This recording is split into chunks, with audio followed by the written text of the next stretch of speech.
अस्सलाम वालेकुम, मैं हूं समी इब्राहिम और आप देख रहे हैं हमारा यूट्यूब चैनल। आज 4 मई है, मंगल, सन 2021। बड़ी इम्पोर्टेंट ख़बर है मेरे पास जो मैं आपके साथ शेयर करने जा रहा हूं। वज़ीर आज़म इमरान ख़ान की मुलाकात है 30 सफ़ीरों की जिनका ताल्लुक़ इस्लामी ममालिक से था, और उसमें जिस इशू पर बात हुई, जिस दबंग अंदाज से बात हुई, वो इशू ऐसा है जो मुसलमानों के और पाकिस्तानियों के दिलों के बहुत नज़दीक है। नामूस रिसालत और इस्लामोफोबिया। वज़ीर आज़म ने ख़ुसूसी तौर पर ये जो मुलाकात थी उसमें OIC, organisation of Islamic countries, उसका जो किरदार है उसको फ़ाल बनाने की बात की है, और ये कहा है कि मुसलमान इस वक्त एक मुख्तलिफ़ ग्रोहों में बटे हुए हैं, और ख़ास तौर पर जो नामूस रिसालत है और जो इस्लामोफोबिया जिस तरह मगरब उसको इस्तेमाल कर रहा है, मुसलमान ममालिक के पास कोई भी जामे हिकमत अमली नहीं कि वो इस चीज़ का मुकाबला कर सके। और इस वक्त शदीद ख़तरात लाहक हैं, और नबी पाक सल्लल्लाहु अलैहि वसल्लम की ज़ात के हवाले से जो फ्रीडम ऑफ एक्सप्रेशन का नाम लेकर जो इस वक्त मगरब में हो रहा है, उससे मुसलमानों के जज्बात बहुत भड़केंगे और भड़क रहे हैं, और मुसलमान एक अज़ियत में मुब्तला हैं। 1.5 अरब मुसलमान है इस वक्त पूरी दुनिया में, लेकिन मगरब को उनकी कोई परवाह नहीं है, और ऐसी बातें की जाती हैं, ऐसे काम किए जाते हैं जिस पर मुसलमान जब रिएक्ट करते हैं तो उनको फिर दहशतगर्द बना के पेश किया जा रहा है। और ये जो इस्लामी ममालिक हैं, इस हवाले से कोई भी अपना रोल जो है वो अदा करने के लिए तैयार नहीं है। वज़ीर आज़म ने याद दिलाया सफ़ीरों को कि मैंने ख़त लिखे इस्लामी ममालिक के जो सरबराहान हैं, तंजीम को ख़त लिखा OIC को, कि इस्लामोफोबिया के हवाले से हमें एक मौसर हिकमत अमली इख्तियार करनी चाहिए, और लेकिन इस हवाले से कोई पेशरफ्त नहीं हुई। एक जो पार्टिसिपेंट्स हैं इस मीटिंग के, उनके मुताबिक बहुत अरसे के बाद उन्होंने वज़ीर आज़म को एक इंतहाई दबंग अंदाज़ में, इंतहाई जुर्रतमंदाना अंदाज़ में उन्होंने बात करते हुए देखा और सुना, और झंझोड़ा उन्होंने सफ़ीरों को, और ये कहा कि ये मुसलमानों पर इस वक्त ये फ़र्ज़ है कि हम लोग उठ खड़े हों, और जो ये इस वक्त जो गलतफहमियाँ फैलाई जा रही हैं, इस्लाम के नाम को जो ख़राब करने की बात की जा रही है, उस पर हमें एक हिकमत अमली तैयार करनी होगी। उन्होंने बड़ा खुल के कहा कि चंद लोग हैं, कहीं पर कोई वाक़या कर देंगे तो उसका क्या होगा, उनको इस्लामी दहशतगर्द, मुसलमान दहशतगर्द कहा जाता है, और फिर सारे मुसलमानों का उनको यही समझा जाता है कि जैसे ये इनका ताल्लुक़ दहशतगर्दी से है, इस्लाम कोई दहशतगर्दों का मज़हब है, और हम इस्लामी ममालिक इस हवाले से खामोश बैठे हैं। हमने इस हवाले से कोई बात नहीं की, और उसका नतीजा ये हो रहा है कि इस वक्त बिल्कुल एक आइसोलेशन में चला गया जो मुस्लिम वर्ल्ड है, और जो इस वक्त वेस्ट है, जो अमेरिका है, और ये जो सारे ममालिक हैं, ये मुसलमानों को जिस तरह से मुसलमानों के साथ देखें, जिस तरह से सलूक हो रहा है, आप खुद अंदाज़ा लगा लें। जो लोग अमेरिका में रहते हैं, जो लोग यूरोप में रहते हैं, आपको याद होगा न्यूयॉर्क में एक जो पाकिस्तानी लड़की, उसके चेहरे पर तेज़ाब फेंक दिया गया, और सिर्फ़ इसलिए कि वो एक मुसलमान थी, पाकिस्तानी थी, और कई वाक़यात रिपोर्ट नहीं होते। आप देखें यूरोप में क्या हो रहा है, इंग्लैंड में क्या हो रहा है, फ्रांस में क्या हो रहा है। फ्रांस में क्या कह रहे हैं, हिजाब पर आपने पहनना जी, हिजाब पर पाबंदी है, आप स्कूल में आएंगे तो आपको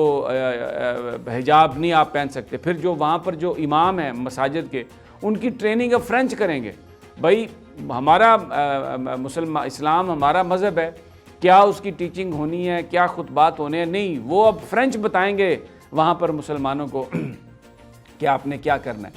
मैं आपको अगर छोटे छोटे वाक़यात में आपको गिनवा दूँ, आपने हमारे पड़ोसी मुल्क इंडिया में देखा क्या हुआ वहाँ पर। ये तो अब खैर कोरोना आ गया, वहाँ पर वो लोग मर रहे हैं, तो इसलिए हमदर्दी की वजह से लोग बात नहीं कर रहे हैं, वगरना जो जुल्म मोदी ने और हिंदुओं ने किया इस्लाम पर, मुसलमानों पर, मस्जिदों को आग लगा दी, मसाजिद के अंदर जाके नमाजियों को मारा, मसाजिद बंद कर दी, अजानों पर पाबंदियाँ लगा दी कि जी ये आप अजान नहीं दे सकते, तो खुदा का कहर तो फिर टूटेगा जो लोग इस तरह करेंगे। अल्लाह ताला बचाए उनकी ज़िंदगी को, चाहे कोई ज़िंदगी सबकी कीमती है, चाहे कोई मुसलमान है, चाहे कोई हिंदू है, चाहे कोई क्रिश्चियन है, सबका एहतराम ज़िंदगियों का और उनके राइट्स का एहतराम हर एक पर फ़र्ज़ है। मुसलमानों पर तो ख़ास तौर पर फ़र्ज़ है, और इस वक्त जो भारत में हो रहा है कोई उस पर खुश नहीं है। अल्लाह ताला जो भी अजाब उन पर आया है सबके लिए आसानियाँ करे, उनके लिए भी आसानियाँ करे। लेकिन एक चीज़ जहन में तो आती है कि यही जो अब भारत का हाल है, इससे बदतर हाल कश्मीर का है। पूरे वो जो 80 लाख या 90 लाख जो कश्मीरी हैं, उनकी ज़िंदगियों को जहन्नम बनाया गया। लोगों ने अपने जनाजे अपने घरों में दफन किए और छोटे छोटे बच्चों के सामने उनके बुज़ुर्गों को गोलियां मारी गई। लेकिन जब ये जुल्म हो रहा था तब कोई अमेरिका नहीं जागा, तब कोई यूरोप नहीं जागा, और कोई मामूली सा एक वाक़या हो जाए तो अब न्यूजीलैंड में लोग मुसलमानों को शहीद किया गया, अमेरिका में मुसलमानों को शहीद किया गया, यूरोप में शहीद किया गया, लेकिन उसमें स्कैंडिनेवियन कंट्रीज़ में शहीद किया गया। लेकिन किसी ने ये नहीं कहा ईसाई दहशतगर्द,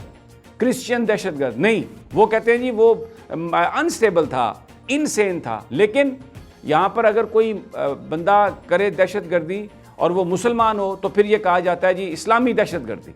और सारे मुसलमानों को इसमें पेंट कर दिया जाता है। ये वो बात है जो इमरान खान ने सफ़ीरों से की और कहा कि हमें इसका मौसर एक जवाब देना होगा। अगर हम जवाब नहीं देंगे, अगर इसी तरह रहेंगे तो फिर आने वाला वक्त जो है वो मुसलमानों के लिए बहुत मुश्किल वक्त है। और मैं आपको बताऊं, इमरान खान अच्छी बात है जो उन्होंने की, वज़ीर आज़म को अप्रिशिएट करना चाहिए, लेकिन इसका जो सेहरा है किसके सर जाता है मैं आपको बताऊं। उनको भी कुछ क्रेडिट देना पड़ेगा आपको। वो जो कोट लखपत जेल में बंद है खादिम हुसैन रिजवी और उसका जो बेटा है साद रिजवी, ये लब्बैक ने इस मुल्क में तहरीक चलाई, वायलेंस हुआ तो सबको याद आया कि हाँ अच्छा हुआ। मैं कहता हूँ वज़ीर आज़म काबिल तारीफ़ हैं वो जो बात कर रहे हैं। उन्होंने इस्लामी ममालिक से जो बात की ज़बरदस्त बात है, और जिस दबंग अंदाज में बात की ज़बरदस्त बात है, इसको आगे लेके चलें। आप वज़ीर आज़म सऊदी अरब जा रहे हैं, वहाँ पर भी बात करें, प्रिंस मोहम्मद बिन सलमान से भी बात करें,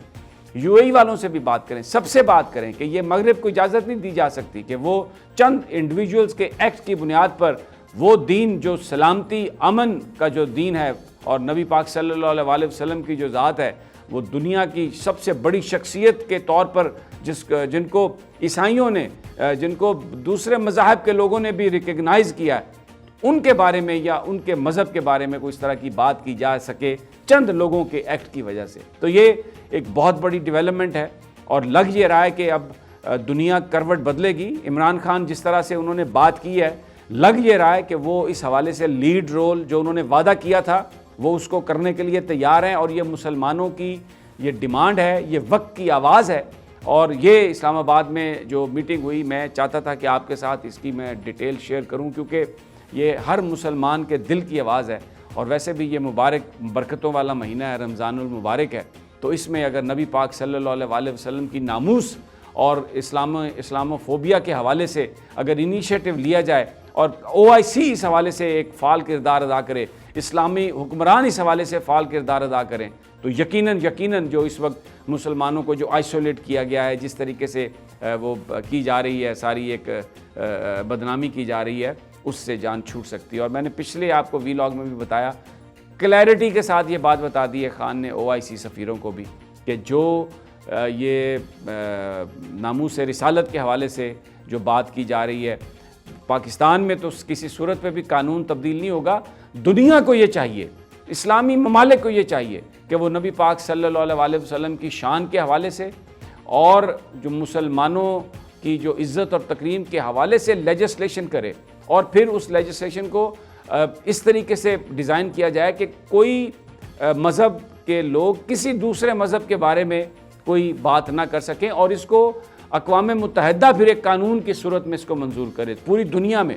जहाँ जहाँ जिसका मज़हब है वो अपनी मज़हब के मुताबिक ज़िंदगी गुजारे, और कोई मज़हब जो है वो दूसरे जो मज़हब के अकाबरीन हैं उनके बारे में किसी तरह की भी ऐसी गुफ्तगू ना की जाए जिससे किसी का दिल मजरूह हो, जिससे कोई इख्तलाफी बात हो, जिससे कोई झगड़ा हो, और इसको बाकायदा इसकी कानून साजी की तरफ बढ़ा जाए। ये इमरान खान का मिशन है और ये बड़ा ज़बरदस्त मिशन है। पूरी कौम पाकिस्तान की इस हवाले से उनके साथ है, और इसका ये उन्होंने जो इब्तदा की है, अब अल्लाह से दुआ है कि ये अपने अंजाम तक खैर खैरियत से पहुँच जाए, तो बड़ी ये एक ज़बरदस्त बात है। दूसरा, थोड़ा सा पॉलिटिक्स पे, मिफ्ता इस्माइल की जो दरख्वास्त थी इलेक्शन कमीशन ने अभी तक को, जिस वक्त मैं ये वीडियो कर रहा हूँ, तो उन्होंने उसको महफूज कर लिया फ़ैसला गिनती का। आज इलेक्शन कमीशन में वकील भी पेश हुए मिफ्ता इस्माइल के, सलमान अकरम राजा और इधर से फारूक नायक और लतीफ़ कोसा पीपल्स पार्टी के थे, और बड़ा एक वहाँ पर बहस हुई और फ़ैसला महफूज कर लिया इलेक्शन कमीशन ने गिनती के हवाले से, वो आएगा। लेकिन कल 5 मई बड़ा अहम दिन है, इसलिए कि खुशाब में एक हलके में ज़िमनी इंतखाब हो रहा है, सूबाई असम्बली का हलका है। नून लीग की ये सीट थी, उनके उम्मीदवार का इंतकाल हुआ था उसके बाद, लेकिन वहाँ पर लब्बैक भी इलेक्शन लड़ रही है और पीपल्स पार्टी भी इलेक्शन लड़ रही है, PTI भी इलेक्शन लड़ रही है। बड़ा एक ज़बरदस्त मुकाबले की तवक्को है और देखना ये है कि कराची में तो लब्बैक ने बहुत अच्छी कारकर्दगी दी, बल्कि अगर फॉर्म 45 जो लब्बैक के पास हैं अगर उनको हम देखें तो उनका उम्मीदवार जीत गया था। अब दोबारा गिनती होती है तो देखते हैं कि क्या उसमें गुल खिलाए जाते हैं। लेकिन जो खुशाब का इलेक्शन है, ये सीट तो नून लीग की है, लेकिन इसमें बड़ी देखने की बात है कि PTI कितने वोट लेती है और लब्बैक कितने वोट लेती है। इसलिए कि